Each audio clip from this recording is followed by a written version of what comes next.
নমস্কার বন্ধুরা, মিষ্টি অ্যান্ড মমস কিচেন চ্যানেলে আপনাদের সবাইকে স্বাগত জানাই। দেখতেই পাচ্ছেন ছোট্ট দুটো খরগোশ। এগুলো হচ্ছে আমার বোনের খরগোশ। এই যে দেখুন কি সুন্দর ওরা খাচ্ছে। তো এগুলো খাওয়ার পরে ওরা আবার রুটিও খায়। তো আপনাদের সাথে আমি সেগুলোকে শেয়ার করে দিচ্ছি। আর তারপরে অবশ্যই আপনাদের সাথে আজকের রেসিপিটা তো শেয়ার করে নেবই। তো দেখুন খরগোশগুলো কত সুন্দর খাচ্ছে আর কি কিউট লাগছে দেখতে।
কুচিয়ে রাখা পেঁয়াজ আর কাঁচা লঙ্কাটা ছোট ছোট করেই দিয়েছি, আর একটু লবণ দিয়ে দিলাম। দিয়ে দেবো এবারে হলুদ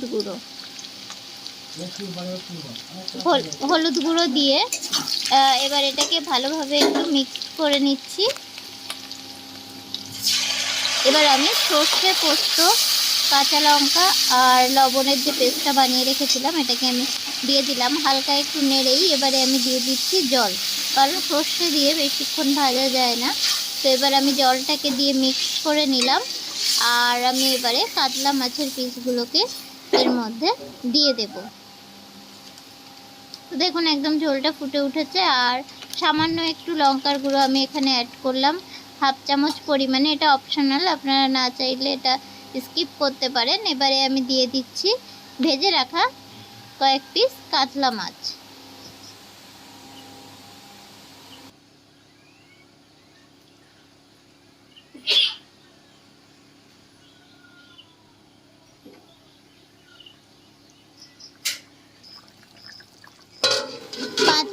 জন্য এটা আমি ঢাকা দিয়ে রেখে দেবো। 5 মিনিট পর ফিরে এসেছি, আর সামান্য 2-4 দানা আমি চিনি এখানে অ্যাড করে দিলাম।